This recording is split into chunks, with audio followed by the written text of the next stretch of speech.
जय हिंद दोस्तों, त्यागी trading tips में आपका स्वागत है। दोस्तों, इस वीडियो के अंदर हम बात करने वाले हैं टोटल 3 शेयर के बारे में। यहाँ पर बात होने वाली है। सबसे पहले हम यहाँ पर बात करते हैं एक शेयर के बारे में जो कभी 800 रुपये के आसपास होता था। 2025 में आप भाव देखिए कितना दिखाई दे रहा है आपको।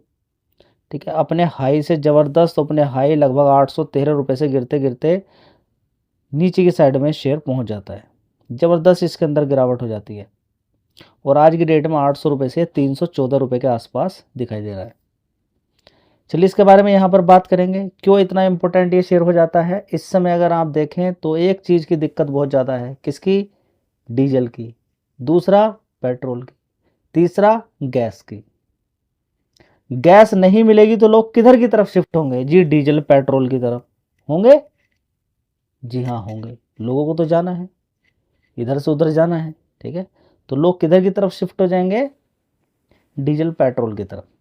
तो डीजल पेट्रोल की डिमांड बढ़ेगी, लेकिन उसकी पूर्ति के लिए क्या करना पड़ेगा जी? क्या करना पड़ेगा? हम विदेशों से क्रूड मंगाते हैं, पेट्रोल यहाँ पर होता है और पेट्रोल के अंदर हम एक चीज़ मिला सकते हैं। क्या? इथनॉल। क्या मिला सकते हैं? इथनॉल। कितने परसेंट तक? 30% तक मिला सकते हैं। अभी तो फिलहाल 20% ही ज़्यादातर मिलाया जाता है, तो 30% तक आने वाले टाइम में मिलता हुआ नजर आएगा। फिलहाल तो अभी 20% तक मिला जा रहा। तो देखिए कितनी बड़ी दिक्कत हमारी दूर हो सकती है और आने वाले टाइम में कुछ गाड़ियाँ ऐसी भी बन सकती हैं जो इथेनॉल से ही चले, डायरेक्ट इथेनॉल से भी चले। तो ये कंपनियों के अंदर आने वाले टाइम में कुछ अच्छा देखने को मिल सकता है, क्योंकि इन कंपनियों के अंदर ज़बरदस्त तेज़ी देखने को मिली थी, सीधी खड़ी हो गई थी ये इथेनॉल के नाम पर। उसके बाद बड़ी गिरावट इनके अंदर होती है। ठीक है, तो अभी बड़ी गिरावट यहाँ पर देखने को मिल रहा है। कहीं कहीं पर आपने देखा होगा कि इथेनॉल के प्लांट को लेके, जैसे कि राजस्थान के अंदर पानी की बड़ी रिक्वायरमेंट होती है इथेनॉल बनाने में। दूसरी जगह आपको कुछ ऐसा भी देखने को मिला था कि गाड़ी के अंदर अगर ऐसा पेट्रोल इस्तेमाल किया जाए जिसमें इथेनॉल है तो मोटर की ख़राब होने के चांसेस रहते हैं। ऐसा गया था केस, लेकिन वो खारिज कर दिया गया उस चीज़ को। कुल मिला के मिलाया तो ज़रूर जाएगा। इससे बड़ी बचत देखने को मिलती है, और ख़ासकर ऐसे टाइम पर जहाँ पर तेल गैस आपको मिल ना रही हो। ठीक है, तो बड़ा प्रोडक्शन होता है। तो चाहो तो इस शेयर पे भी आप फोकस कर सकते हो। बड़ी गिरावट इस समय इसके अंदर देखने को मिल रही है। बड़ी तेज़ी बनी थी तो बड़ी गिरावट भी देखने को मिल रही है। चलिए इसके फंडामेंटल में आपको बता दें। दोस्तों, गिरावट का एक सबसे बड़ा कारण क्या रहता है? क्या कि कमाई के अंदर कुछ ग्रोथ देखने को नहीं मिल रही है। दिसंबर एक साल पहले 853 करोड़ का रेवेन्यू होता था, उसके बाद 860 करोड़, 640, 852 करोड़, 842 करोड़, अभी देखेंगे 841 करोड़। तो 800 की रेंज ही है, तो शेयर क्या रुकेगा बताइए आप। ऑपरेटिंग प्रॉफिट भी आप देखेंगे 73 करोड़ से सीधा सीधा कितना रह गया? 47 करोड़, 56 करोड़, 31, 74 करोड़। ठीक है, तो सारा खेल किस चीज़ का है? परफॉर्मेंस का। और मिला के अब 12 करोड़ का नुकसान हो गया। तो इतनी बड़ी बड़ी गिरावटें होती हैं। कभी कभी स्टार्टिंग में सब कुछ अच्छा रहता है, उसके बाद परेशानी शुरू हो जाती है। ठीक है, तो यही होती है डीप स्टडी करना, लेकिन उतना चीज़ अवेलेबल रहता भी नहीं है। लेकिन फिर भी अगर आप मेहनत करोगे तो कुछ ना कुछ आपको ज़रूर मिल जाता है कि गिरावटें के कारण क्या है और आगे आने वाले टाइम में क्या परफॉर्मेंस कंपनी कर सकती है। तो बड़ी गिरावट है, गिरावट वाले शेयर मैं आपको बताता रहता हूँ, लेकिन ये इसका मतलब नहीं कि गिरावट वाले सारे शेयर ही बढ़िया रहेंगे और आगे आने वाले टाइम में इनके अंदर दिक्कत नहीं हो सकती है। ध्यान रखें, ये एक इवेंट के अकॉर्डिंग है। फिर से पेट्रोल डीजल मिलना शुरू हो जाता तो फिर कोई दिक्कत परेशानी नहीं होगी। तो दोस्तों देख सकते हैं यहाँ पर ऑयल के प्राइस किस तरीके से बढ़ रहे हैं। ब्रांड क्रूड देखिए 112 रुपये के आसपास पहुँच चुका है। जिस तरीके से लड़ाई का सिलसिला अभी रुक ही नहीं रहा है।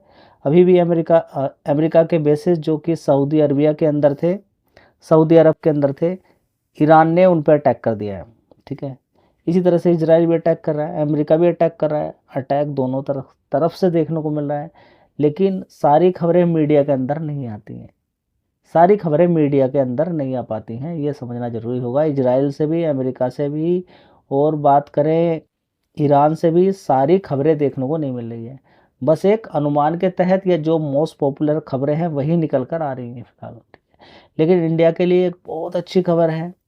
ईरान ने बोला है कि इंडिया चाहे तो तीनों कंट्री के अंदर क्या करा सकता है? दोनों तीनों कंट्री के अंदर समझौता करा के इसको सीज फायर में कन्वर्ट कर सकता है। ठीक है, देखिए सीज फायर तो एक दिन होगा, सभी को मालूम है कि सीज फायर एक दिन होने वाला है, लेकिन ये सीज फायर के नाम पर, बार बार रुकने के नाम पर लड़ाई रुकने का नाम नहीं ले रही है। ठीक है, ईरान के पास भी मिसाइलें कम नहीं है, नुकसान ज़बरदस्त है, इजराइल का भी बड़ा नुकसान है, लेकिन अब क्योंकि नुकसान हो चुका है तो रिजल्ट्स चाहिए, रिजल्ट्स किसी को नहीं मिल रहा है। रिजल्ट्स ईरान को मिला क्या? नहीं जी, ईरान का क्या मकसद? ईरान का मकसद है इजराइल को बहुत बड़ा नुकसान देना। क्या इजराइल को मकसद मिला है? नहीं। सपोर्ट यहाँ पर कौन कर रहा है? हूती कर रहा है, किसका? ईरान का। और हमास की बात करें या फिर हूतीस की बात करें, हिजबुल्ला की बात करें, वो ईरान का सपोर्ट कर रहे हैं। और अमेरिका किसका सपोर्ट कर रहा है? इजराइल का, खुल के जो सामने आ रहे हैं। ऐसे तो बात करें हम, रूस भी ईरान का सपोर्ट कर रहा है, चाइना भी कर रहा है। ठीक है, क्योंकि इतना बड़ा सपोर्ट मिल रहा है इसलिए युद्ध लंबा खिंच रहा है, लेकिन तैयारी ईरान की ज़बरदस्त थी, जो कि ज़बरदस्त झटका देते हुए नजर आ रही है इजराइल को भी और अमेरिका को भी। ठीक है, तो ये डीप स्टडी आपको होनी चाहिए। देखिए बीच बीच में आपका मन नहीं करता होगा कि युद्ध के बारे में हमें क्यों बताया जा रहा है। देखिए युद्ध ही तो डिसाइड कर रहा है कि मार्केट किधर जा रहा है, तो उसके बारे में अगर चर्चा नहीं होगी तो फिर क्या होगा? आपको मालूम होना चाहिए अपडेट कि क्या सीज फायर की तरफ जा रहा है, क्या कोई बातचीत चल रही है। देखिए एक तरफ बातचीत चलती है, फिर दोबारा से अटैक हो जाता है।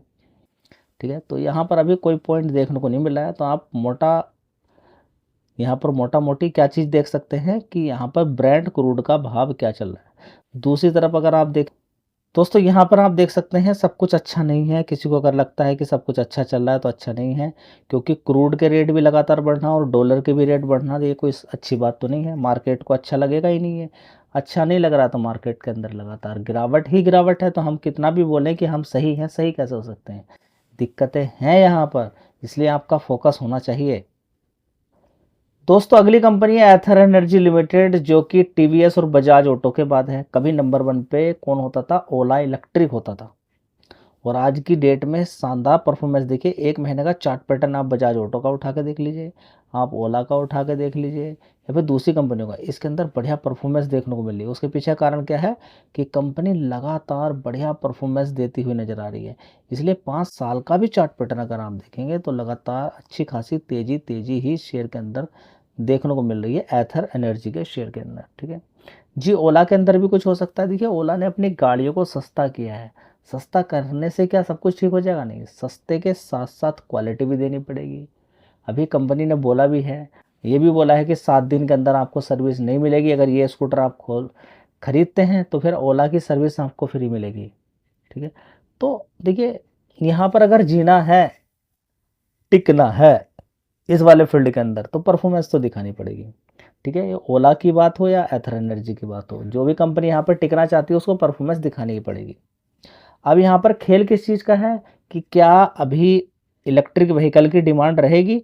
तो बिल्कुल रहेगी। इलेक्ट्रिक व्हीकल की डिमांड कैसे ख़त्म हो सकती है? आप खुद बताइए। हो सकती है और बढ़ेगी, जैसे डीजल पेट्रोल गैस के रेट बढ़ेंगे। अभी देखिए डॉलर का रेट भी बढ़ेगा, डीजल पेट्रोल का रेट भी बढ़ेगा, तो फिर समझिए कितनी हालत बुरी हो जाएगी।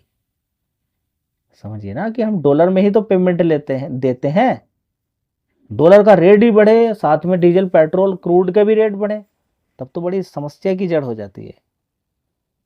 दोस्तों युद्ध के माहौल में सबसे ज़्यादा दिक्कत होता है एयरलाइंस का। तो एक महीने के अंदर देख सकते हैं 9% की गिरावट है, 6 महीने के अंदर 28% की गिरावट देखने को मिल रही है, एक साल के अंदर बड़ी बड़ी गिरावटें यहाँ पर हैं। देखिए 6,000 रुपये से गिरते गिरते यहाँ पर पहुँच गया शेयर। आने वाले टाइम में फिर रिकवरी देखने को मिल जाएगी, लेकिन फिलहाल तो अभी गिरावट ही है।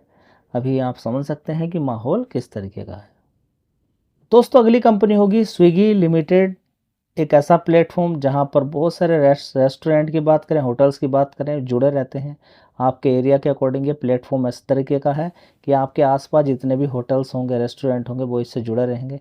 जब भी आप इनके प्लेटफॉर्म पे जाएंगे तो सीधा आप खाना ऑर्डर करेंगे, आपके नियर बाय रेस्टोरेंट या होटल से आपके घर पर खाना पहुँच जाएगा। ठीक है, इस कंपनी को कमीशन मिल जाता है, लेकिन अभी गैस की दिक्कत परेशानी है।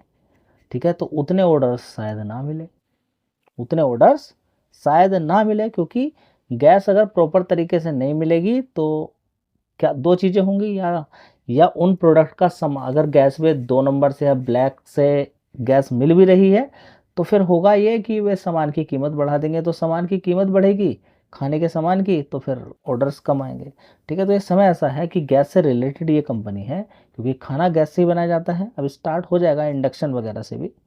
ठीक है, तो कितनी सारी कंपनियां हैं, अब कितना बिजली की खपत होगी, इलेक्ट्रिक व्हीकल को भी बिजली चाहिए, खाना भी अब बिजली से बनेगा। जी, बिजली वाली कंपनियों के बारे में सोचे क्या हम? सोचिए अदानी पावर के बारे में, टाटा पावर के बारे में से सोचिए, एनटीपीसी के बारे में देखिए, एसजेवीएन के बारे में आप सोचिए, और भी बहुत सारी कंपनियां, उनके बारे में भी आप सोच सकते हैं। ठीक है, तो थोड़ी सी हिंट मैंने आपको दी है, ऐसा नहीं कि पक्का सारी जानकारी आपको मिल गई है। ठीक है, बड़ा गिरावट इस शेयर के अंदर है, देख सकते हैं आप। ये शेयर भी लगभग 600 रुपये से गिर के आपको 267 रुपये के आसपास मिल रहा है। ठीक है, तो आपका कहना यही है कि जो मजबूत कंपनियां हैं आगे अभी मजबूत नहीं है, तो आगे मजबूत हो सकती हैं। गिरावट में अगर हमें मिले तो हम थोड़ा बहुत पैसा लगा सकें, यही तरीका होता है। देखिए, जब शेयर के अंदर सब कुछ अच्छा होगा तो शेयर का भाव बढ़िया होगा, और कुछ चारों तरफ से कुछ रिस्क वगैरह रहेगा तो शेयर गिरेगा।